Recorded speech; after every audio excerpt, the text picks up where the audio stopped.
We all know what it's like. We're passing a record shop, we go in, we're thinking about buying something, we're flicking through all the albums that are available, and we come across something which looks kind of interesting, but we're not totally sure. Maybe we just like the cover. Maybe we like the band, but we don't know about the album. Maybe we know the album, but we don't know about the pressing or the condition that it's in. So we have to move. We've got to decide whether we're going to buy or whether we're going to pass on it. This week, rather than doing a big deep dive into one particular album, I'm going to look at 10 recent vinyl finds that I've got from in the wild and ask the big question, am I going to keep it or purge it? Let's find out.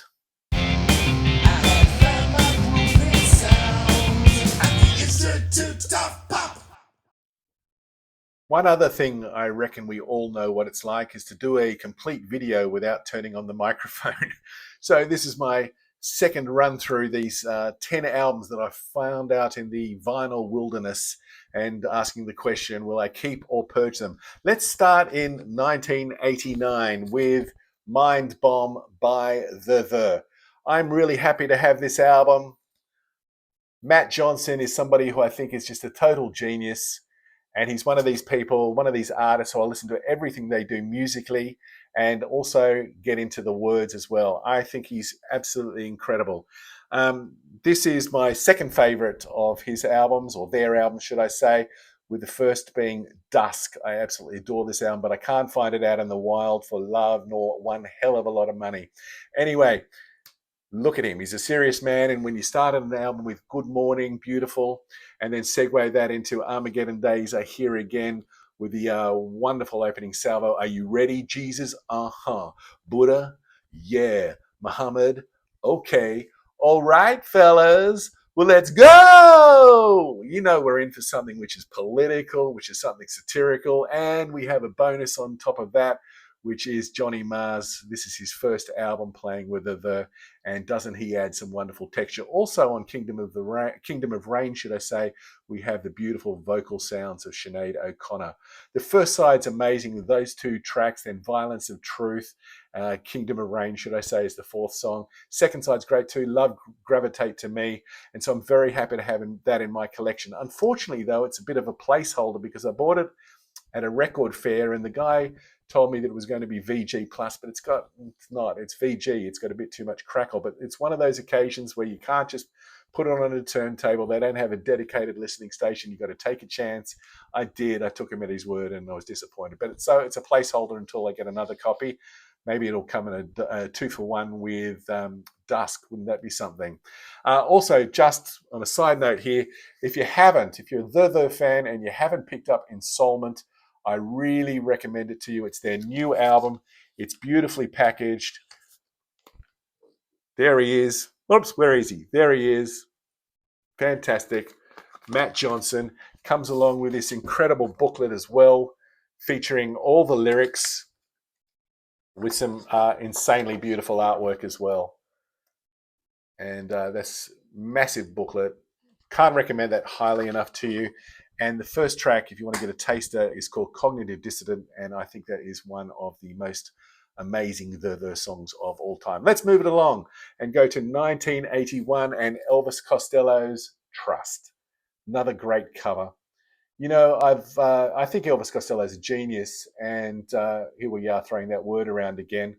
And I've owned his The Man, The Greatest Hits on CD in the past, and I've always sort of been a bit careful about buying his albums because there's such a variety of musical styles on there. We have rock, pop, country, jazz, etc., and that sometimes it doesn't all hold together for me. But I've made the decision that I was going to give an album a chance, and Trust is the one that I went for.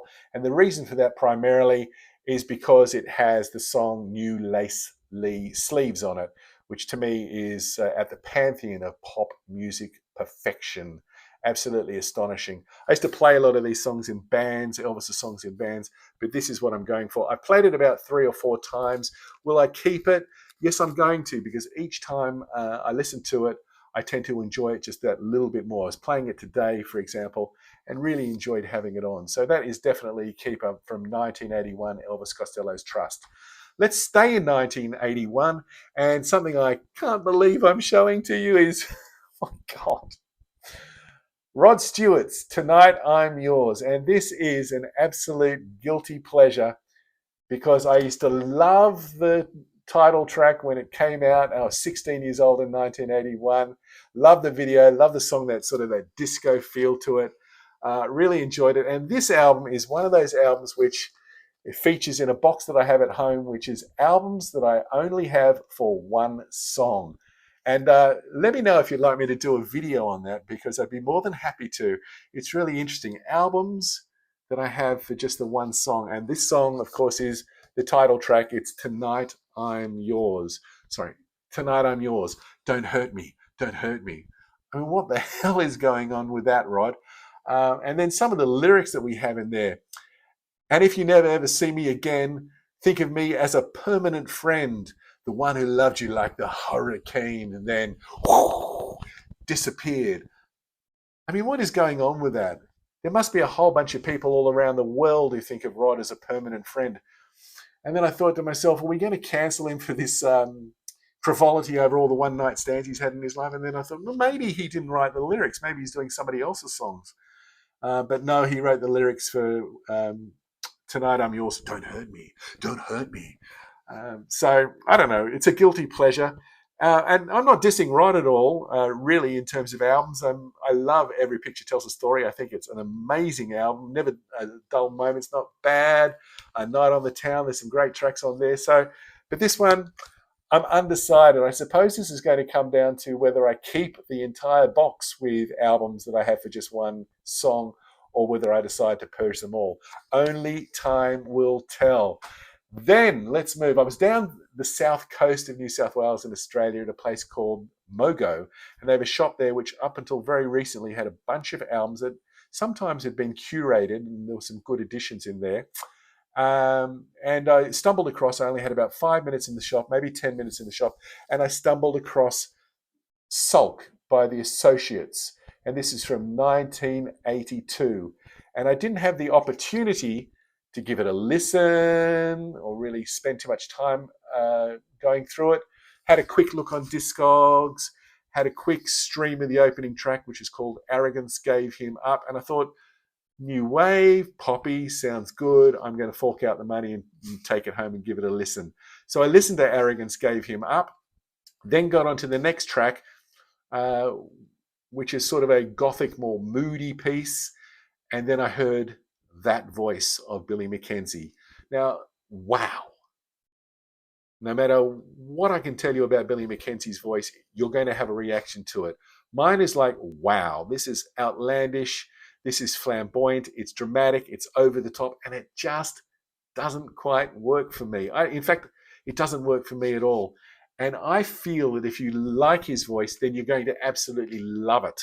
You're going to think he's an absolute genius. And that's okay by me. It's just something that doesn't compute for me. Maybe I just don't get it. But I acknowledge that he's a great singer. It's just maybe too out there for me. I'm not sure. But anyway, Sulk by the Associates. Yeah, this one is going to be purged, and I'm going to see if I can find somebody who will take it off my hands, or just trade it in and to buy new vinyl with. But you know, if you love this album, I completely understand how you can love this album. Going way back now to 1969, I was going through a shop called Super Trash, and I came across this album, the incomparable Sly and the Family Stone, and their album Stand from 1969.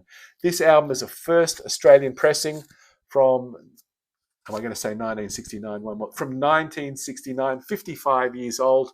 And when I picked it up, it didn't have a price sticker on it. So I asked Matt there, who's absolutely wonderful, what the price was, because it's a bit beaten up. It's 55 years old, from 1969. And what sort of a price he had on it. And he said he'd give it to me for $15. So I swooped it up, got home. It's got a bit of crackle on it, but so what? It's a fantastic, it's an incredible album from start to finish. Songs, I'm very familiar with this album, but I've always loved I Want to Take You Higher. I mean, who doesn't? But the song that really jumped out at me, having not heard it for a while, was Everyday People. That beautiful groove, that propulsive nature, and that such optimistic vibe all the way through the song. It just makes you feel great. This is an imperative addition to my collection, and I'm so pleased to have it. And these liner notes on the back from Sly Stone are absolutely great. There's some thoughts from the band here, but I love this liner note about Larry Graham when he says, Larry can sing anything, play anything, and do anything. Larry is as funky as 9 cans of wet magic shave. Gone Larry. That's funky.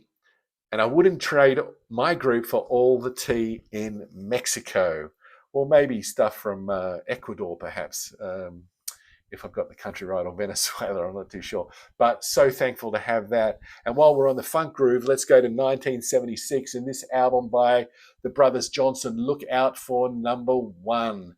Look at that cover. That's the first thing. I was flicking through the albums and I saw this and I had to stop and look at it. The Brothers Johnson. This is a funkadelic, funkalicious album cover featuring Thunder Thumbs, Lewis Jordan on bass, and Lightning Licks, George Johnson on the guitar. There they are on the back. And here's the thing. I was very familiar with the song Get the Funk Out of My Face, and there are some great tracks on this album, but I'm not sure whether I like the cover more than I like the album. It's a bit, don't mean to be insulting here because I'm not a funk expert and I really don't know that much, but it seems to be a bit poppy and a bit funk light at times for me, and the condition it's in is not brilliant. It's produced by Quincy Jones, so there's a recommendation there. It's the sort of thing that I'm going to have to give another listen or two to see whether I can really get into it, because I would love to have it in my collection. I mean, wow, don't you want to look at that? How cool is that? So cool. But if it stays being a little bit funk light for me, then I do know a friend of mine who loves a soft song, and I'm sure he would really love to get into it. Moving along now to 1973, and another indispensable album in the record collection is Little Feat's Dixie Chicken. I used to be a professional musician at time for a period of my life for a few years, and this album's absolutely seeped into my consciousness during that time. I played some songs off this. I used to see bands that played it. I played this album when I was taking a break between sets, and it's just ubiquitous for me. Absolutely stunning album. Was it their third album? I think it was. Love Dixie Chicken, Two Trains, Roll 'Em Easy is my favourite song on the album, and I've got a special place in my heart for Lafayette Railroad, the instrumental which finishes off the album. So Dixie Chicken, it's one of those albums which is, as I said, absolutely indispensable in my collection. I wonder if it's indispensable in yours as well. Being an Australian, I realise I haven't got into anything Australian here yet. And this album I bought on one of those occasions where I went into a music shop just determined that I was going to buy an album. And sometimes it's because, I just need, as we all do, a little bit of vinyl therapy at times. And sometimes it's because I just want to support a record shop because they're supporting me by staying open, getting in the stock, turning it over, and giving me that music that I love so much. So I was in Music Farmers in Wollongong, and I saw this album called Unit by Regurgitator. Great band, very much sort of funk, metal, electronica, hip-hop, pop, all that sort of stuff. Fantastic. I'd seen it the week before, and it was still there. And so this time, because I was determined that I was going to pick up an album, I decided to pick it up on this occasion. And I was walking home with a mate of mine and having a think about this album.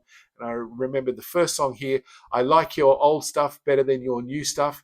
And that's when I realized I'd got my Regurgitator albums wrong. And I didn't pick up the one that I thought I was picking up, which was this album, To Plang, their first album, I think it is, which is an absolute genius album and really to my taste. Songs like Kung Fu Sing, absolutely incredible. If you want to get a tasting entry point to Regurgitator, I really recommend that. But I had to order this one because I had bought this one, and then so this was really a blind buy for me. I knew one song on it, which is the great Prince homage, ! The song formerly known as, how cool is that? Oops, better not show that. And on side B, I really love the song I Will Lick Your A-Hole. And the last track on the album is called Just Another Beautiful Story. I've started to really get into this album. It's a bit poppier than the first album. a bit lighter again than the first album, but it's a different beast, and they were going in a different direction. And at least they had the chutzpah to come out and say with their first song, "I like your old stuff better than your new stuff," predicting that reaction. Well, they've got me on board, so that's okay. Pretty happy to have it in my collection, Regurgitator Unit. Another album, this one from 1989, which seems to be ubiquitous, is Tears for Fears, The Seeds of Love. And this is an album which was in the house many years ago on CD, which I don't think I really ever listened to it, but I knew it, of course, from the title track, that homage to the Beatles, I Am the Walrus, the title track, Sowing the Seeds of Love. And so I saw this one cheap, and I thought, why not give it a shot and get into my collection? And a friend of mine really recommended the song to me, Woman in Chains, featuring Oleta Adams on vocals. And I enjoyed that song as well. But I felt like, I don't know, that I was being bombarded by all this compositional complexity and production overabundance. And after a while, I sort of thought it was too much of a tough listen for me. I wasn't getting into it. I felt like I was just being knocked back in my seat and with these guys' brilliance or something like that. So maybe, I'm sure it's going to reward the more patient listener than I. And I know a lot of people absolutely adore this album, and hats off to you if you do. I can totally appreciate that you've got into it and loved it, and it's become part of the fabric of your musical journey throughout your lives. I'm not trying to objectify or say this is better than that. I'm just saying maybe this is an album that I think I'm going to purge. Because strangely enough, every time I hear the title track, Sowing the Seeds of Love now, it makes me think of I Am the Walrus even more so. And I think, well, why not just listen to I Am the Walrus? Anyway, so that's one that's going to go to a better home, and somebody's going to get some listening enjoyment from it. And to finish up with, I've got a lot of listening enjoyment from Rain Parade of late, and this is their album Beyond the Sunset, which is a live album of sorts recorded in Tokyo, Japan. And I say of sorts because you can hardly hear the audience. In fact, if you told me this was a soundstage rehearsal being recorded, I would fully believe you, because it's got some of the wonderful songs from their first two albums and their EP. So we've got Emergency Third Rail Power Trip, Explosions in the Glass Palace, and Crashing Dreams. Some of those done, but they're sort of turned up to 11. They've got a real hot edge to them, and so it's really great. It's almost like you're in the rehearsal room with them, and I absolutely love it. This is a band that I really started to get into. I'm into that neo-psychedelic period. My favorite band is The Church, and these guys are great. And I have most of their albums now. I'm still waiting on Emergency Third Rail Power Trip. It's another one of these albums. Can't find it for love nor a lot of money, but one of those days I'm going to pick it up. So this is definitely a keeper, and I'm really happy with that. So through 10 albums, I think I've got 6 or 7 that I'm definitely keeping. One that's on that in the bucket of, in the crate of albums that I keep for just one song, so I don't know about that. One that maybe is a bit funk light, and that's in the limbo, that stage of purgatory. Will it stay? Will it go? And then there's 2 that I'm definitely going to purge. But that's okay. Somebody's going to get some love out of those albums and really enjoy them. And if I get a little bit of cash for them, then maybe I can reinvest that into my musical collection. It's been great talking with you about these albums. Let me know in the comments what you think.